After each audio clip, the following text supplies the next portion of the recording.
Right, that's the head men's basketball coach joining me now, John Beilein, who had an exhibition game last night. How did that one go for you, Coach? It was good. You know, anytime you can go out and play against somebody different, it's always good. And we really, our kids were excited about it. We played in front of a nice little crowd.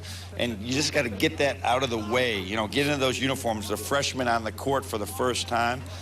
We did some really good things. We got a lot of work to do, but I think overall we were pleased with it. Coach, you've been here for almost 10 years with this Michigan basketball program. What's your outlook on this season and this program as a whole?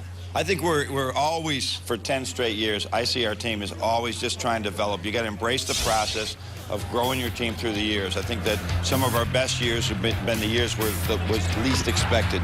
Some of the disappointing years were maybe that we didn't live up to those expectations. So I think that we're somewhere in that process between those two.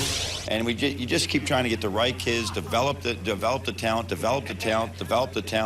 and then have that type of season that you just keep getting better all year long, and who knows what can happen at the end. And, John, you've built this Michigan basketball program since 2007, just like Jim Harbaugh is starting to build this Michigan football program. So what have you seen from a coach's perspective on Jim Harbaugh?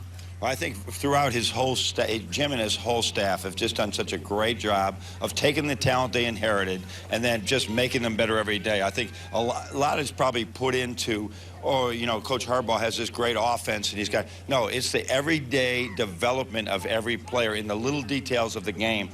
When they go into their submarine at the beginning of the year, I mean, they are there all day, and it's detail, detail, detail, detail, and it's long, long days, so that when you get into your season, we call it, they are consciously competent, and then pretty soon they get unconsciously competent.